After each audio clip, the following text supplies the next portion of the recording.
Bismillahirrahmanirrahim. Assalamualaikum warahmatullahi wabarakatuh. Alhamdulillahirabbil alamin. Nahmaduhu wa nasta'inuhu wa nastahdihi wa nastaghfiruh. Wa na'udzu billahi min shururi anfusina wa min sayyiati a'malina. May yahdihillahu fala mudilla lahu wa may yudlilhu falan tajida lahu waliyyan mursyida.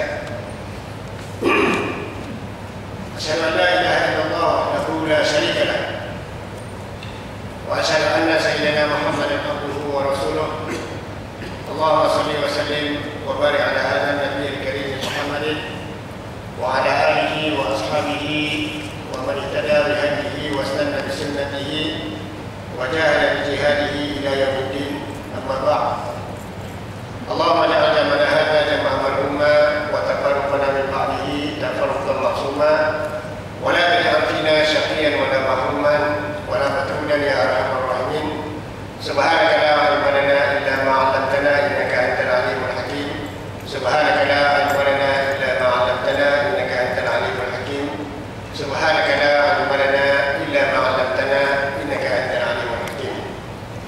Yang dihormati pengurusi serta tuan-tuan imam dan seluruh ahli jawatan kuasa Masjid Sultan Abdul Razak, muslimin dan muslimat yang dirahmati Allah SWT sekalian.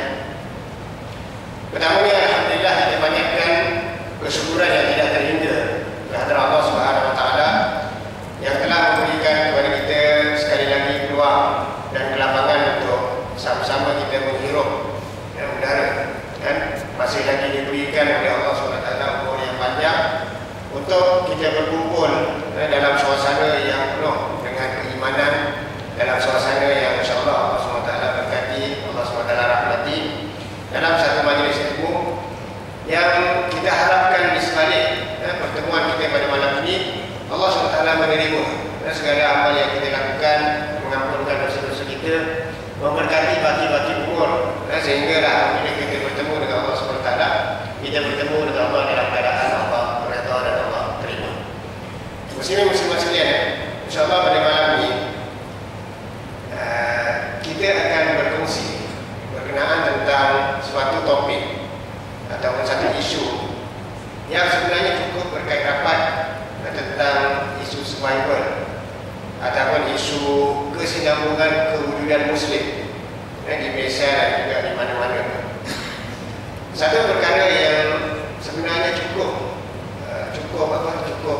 rapat ataupun suatu yang dianggap sebagai ciri kepada agama Islam ini adalah apabila Islam itu datang, ke atas muka bumi ini, maka Allah SWT juga ciptakan pada masa itu musuh-musuhnya. Fakadzalika ja'alna fi kulli qaryatin akabira mujrimiha liyamkuru fiha. Dengan demikianlah akan dijadikan pada setiap perkampungan, pada setiap perkampungan itu ada sahaja dia punya musuh-musuhnya. Akabira mujrimiha, penyinayah-penyinayah yang besar, maknanya ketua-ketua samsik, orang-orang jahat, liyamkuru fiha, untuk dia menghalang dakwah ini, untuk dia merosakkan dakwah ini, dan itu adalah merupakan satu tabiat. Sebab itu kefahaman terhadap bahawa Islam ini adalah merupakan satu agama yang dicemburui, satu agama yang sering sekali menjadi permusuhan, adalah merupakan satu hakikat yang memang kita kena terima sebagai hakikat kepada agama ini. Ini penting untuk kita faham, bukan kerana apa? Kerana sebahagian daripada umat Islam, apabila dia melihat pertemuan di antara Islam dan juga musuh-musuh Islam, mereka mengatakan dan menyimpulkan bahawa punca pertembungan ini antara lain disebabkan oleh kerana sikap orang Islam sendiri yang tidak toleran, yang tidak pandai untuk bertoleransi. Kalau sekiranya orang Islam pandai bertoleransi dan pandai untuk mengadakan hubungan yang baik dengan orang-orang yang dianggap sebagai bukan Islam ini, nescaya tidak akan jadi pertembungan. Kalau betul begitulah punca pertembungan di antara Islam dan juga bukan Islam, ataupun di antara Islam dan juga musuh-musuh Allah SWT, tidaklah kita melihat Nabi itu sendiri dimusuhi. Siapakah yang paling disayangi oleh orang Quraisy? Siapakah yang paling dipercayai oleh orang Quraisy? Siapakah yang paling disambut kelahirannya oleh orang Quraisy? Siapakah yang paling dialu-alukan kewujudannya di Mekah oleh orang Quraisy? Siapakah yang paling dianggap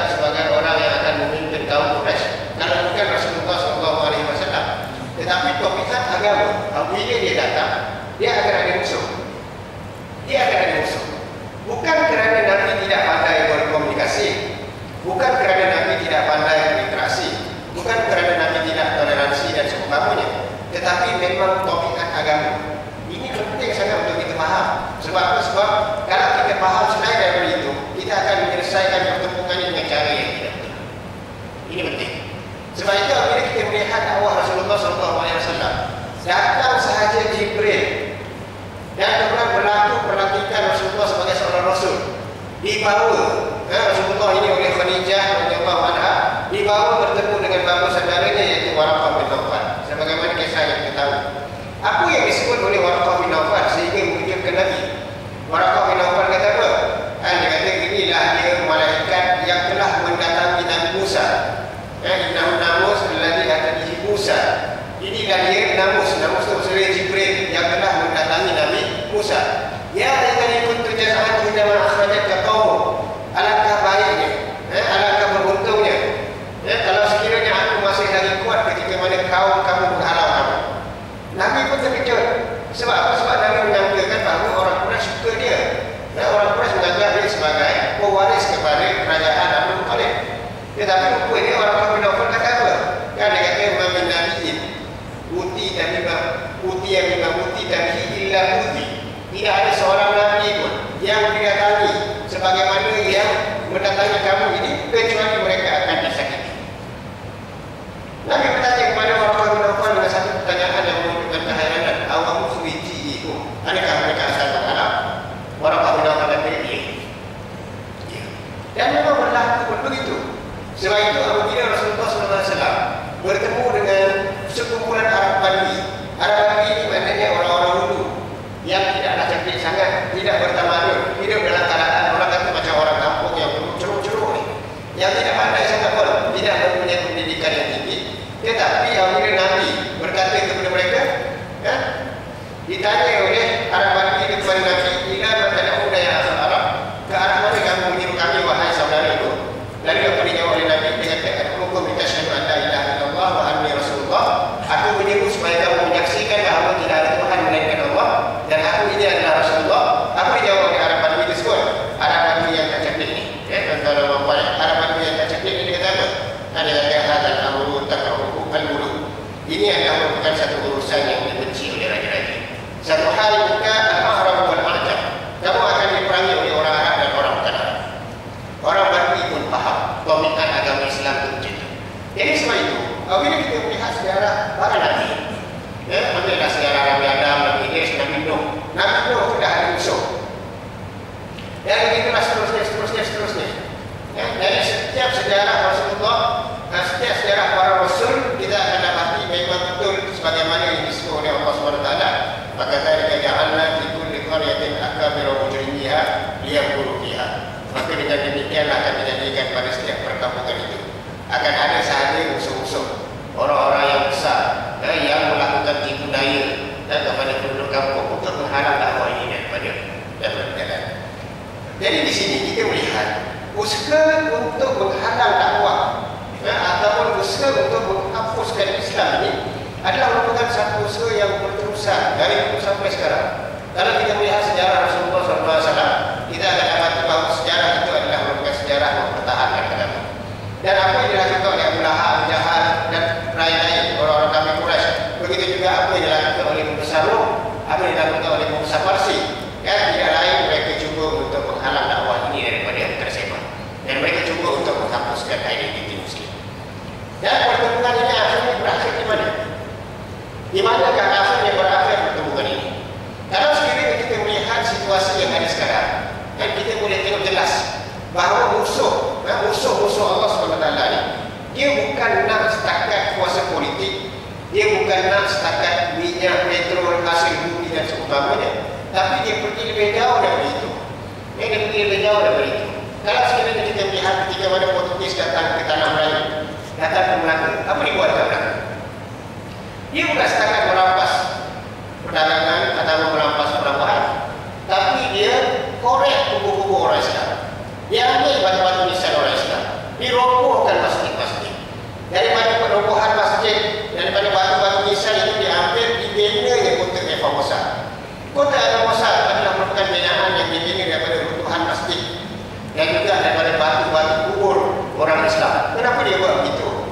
Kerana dia sebenarnya bukan setakat mampukan perdagangan, tapi lebih daripada itu dia mampukan supaya berlaku penghapusan identiti Islam dan di bumi Melaka pada ketika itu.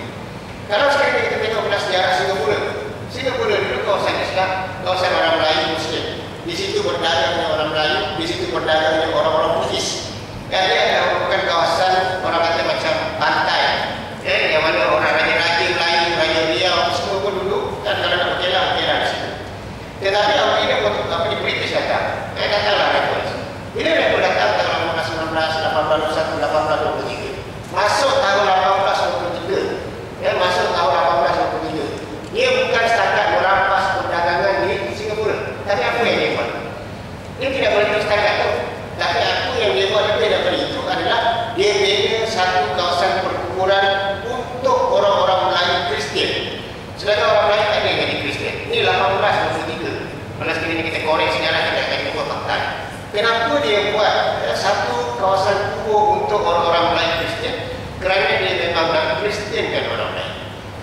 memang nak jadikan orang lain ini hilang dari keislaman.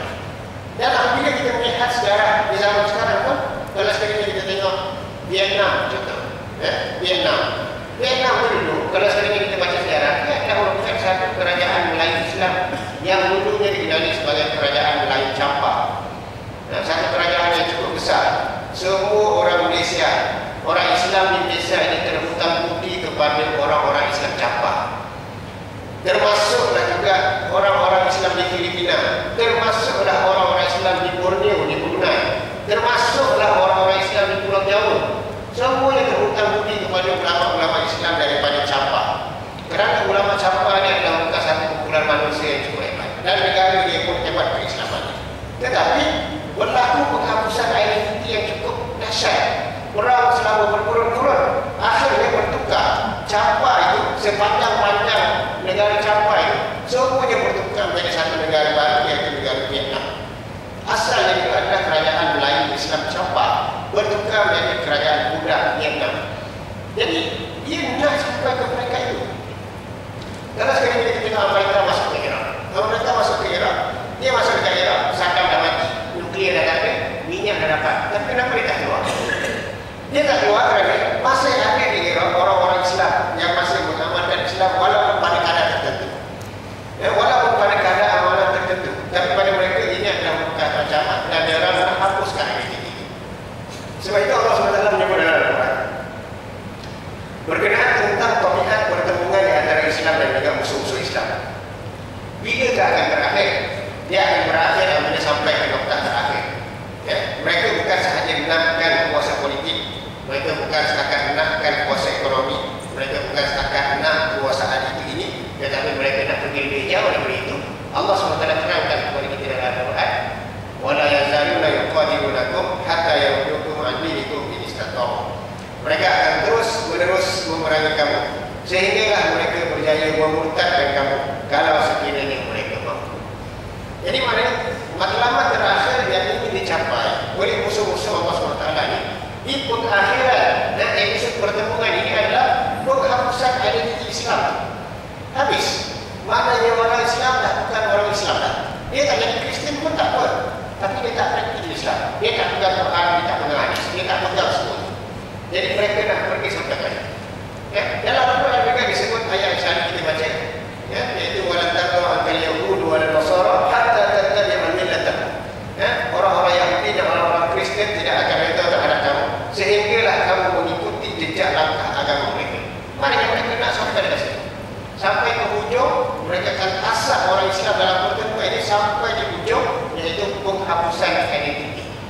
Jadi sebab itu, isu survival orang-orang Islam di Malaysia adalah merupakan sesuatu yang memang sesuatu yang real, sesuatu yang hakiki. Yang apabila kita bincangkan, dia memang berkait rapat dengan satu konspirasi dunia. Maknanya bukan sesuatu yang tiba-tiba terjadi.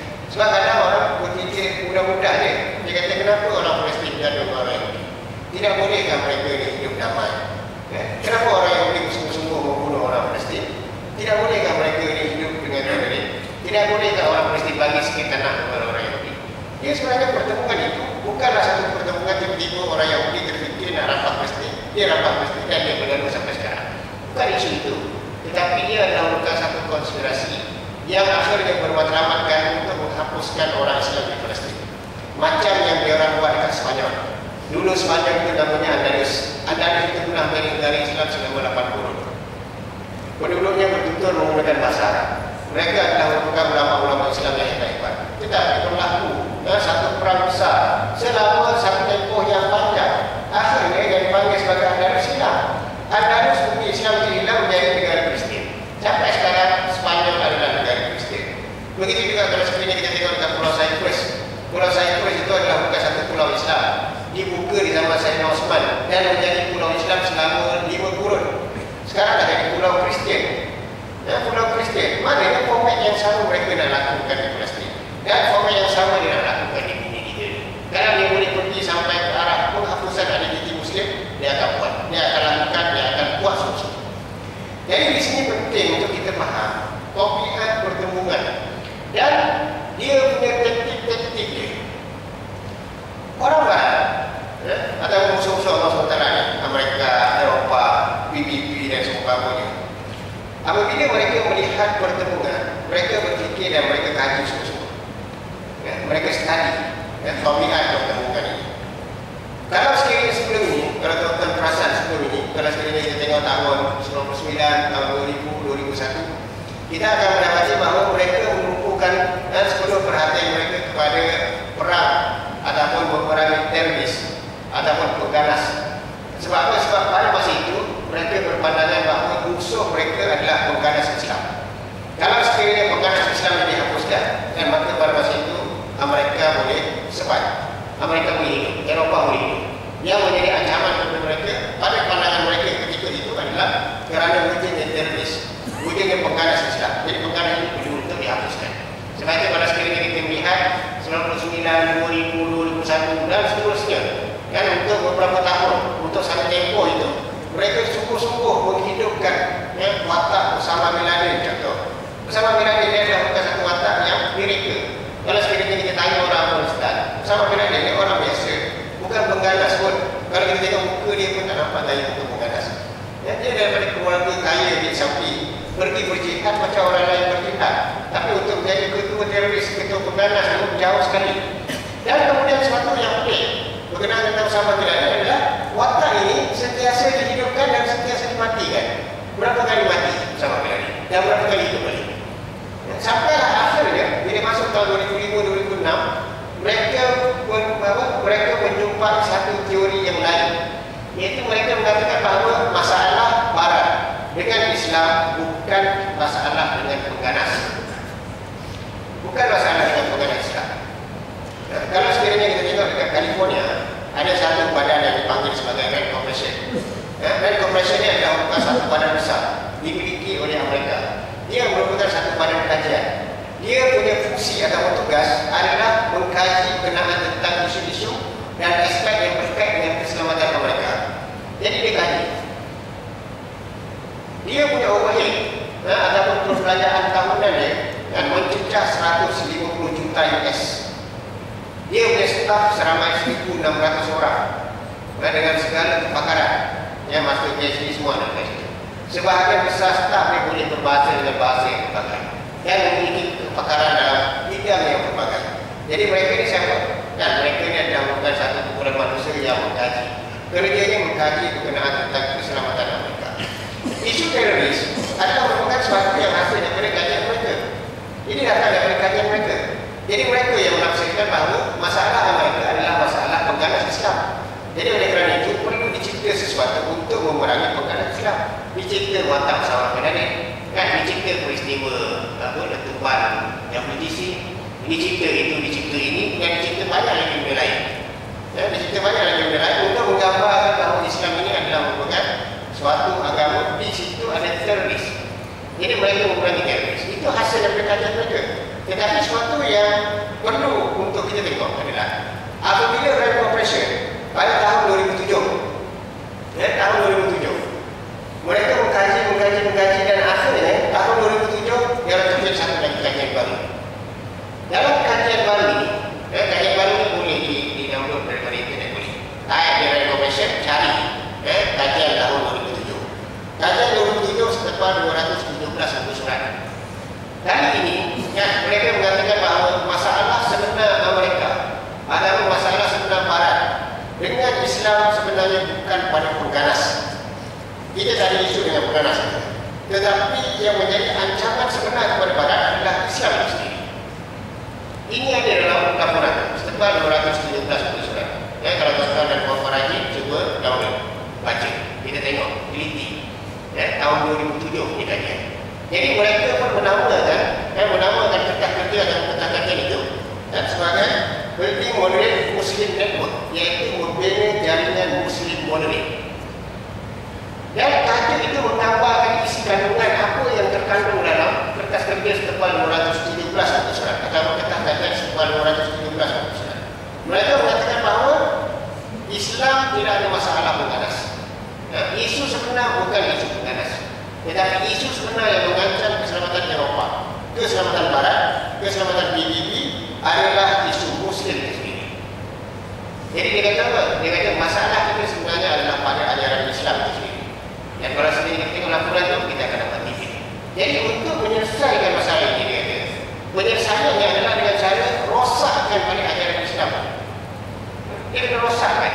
Jadi dari situ mereka mencadangkan satu cadangan. Dan ini sebenarnya sedang berjalan di dunia ni.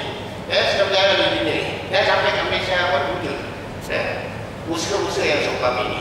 Mereka mengatakan bahawa kita perlu melahirkan satu kelompok yang dipanggil sebagai Muslim moderate. Bila orang Islam dengar perkataan Muslim moderate, kita rasa macam dia adalah bukan satu istilah yang seolah-olah macam baik. Sebab masa Muslim moderate sekarang kita terjemahkan sebagai Muslim wasati ataupun Muslim pertengahan, Muslim yang sederhana, tidak terlalu longgar, tidak juga terlalu ganas teroris. Jadi dia adalah bukan satu istilah yang merujuk kepada yang seolah-olahnya merujuk kepada suatu istilah yang betul terhadap orang Islam, iaitu Muslim pertengahan. Tetapi apabila kita membaca laporan itu, mereka tak alihkan Muslim moderate. Apa itu Muslim moderate? Muslim moderate adalah merupakan satu kumpulan Muslim yang dia mempunyai 11 ciri. Lain daripada itu, dianggap sebagai pengganas. Lain daripada itu, dianggap sebagai pengganas. Jadi maknanya kalau sekiranya kita tengok satu demi satu ciri ni, kita akan dapati bahawa yang ada dekat pasti ini semua pengganas.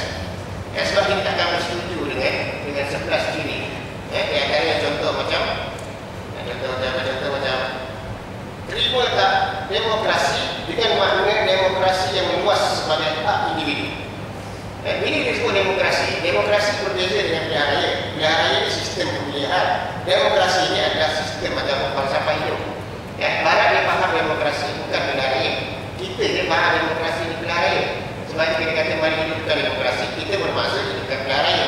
Pemilihan itu bukan demokrasi sebenarnya. Falsafah sebenar demokrasi adalah merupakan satu falsafah yang lahir daripada barat. Jadi mereka bertanya, setuju tak dengan falsafah demokrasi barat ini?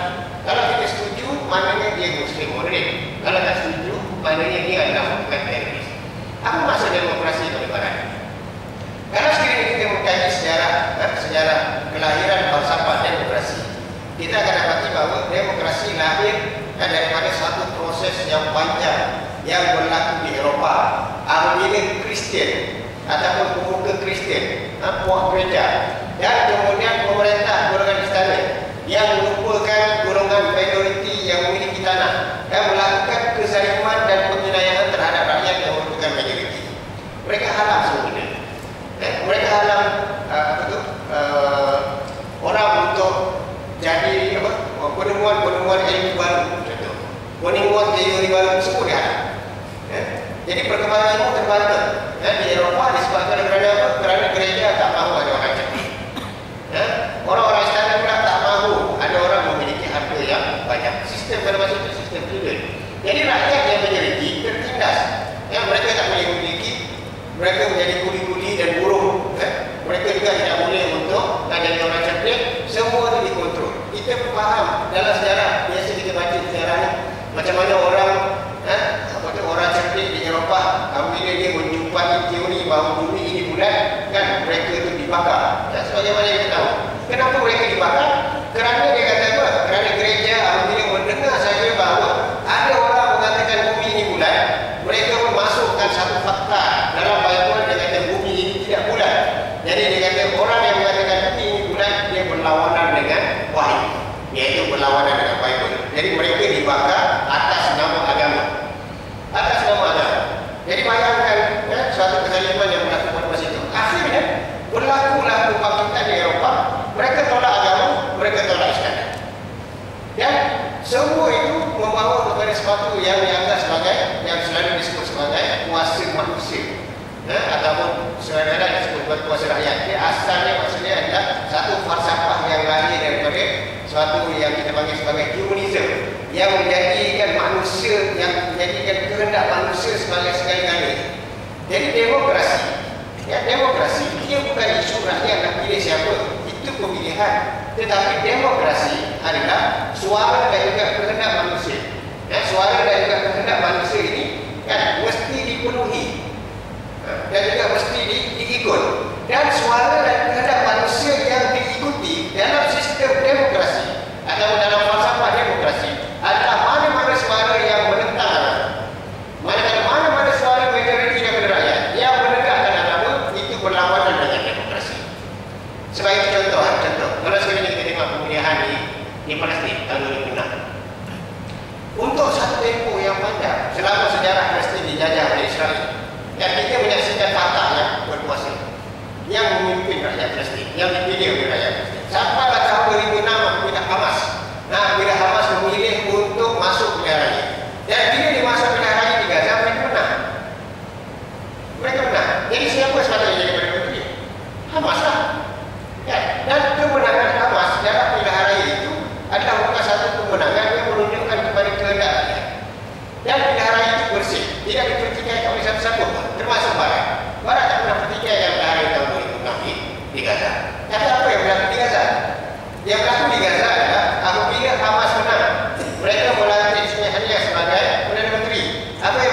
yang berlaku adalah dunia menghukum rakyat Palestin disebabkan kerana mereka memilih Hamas.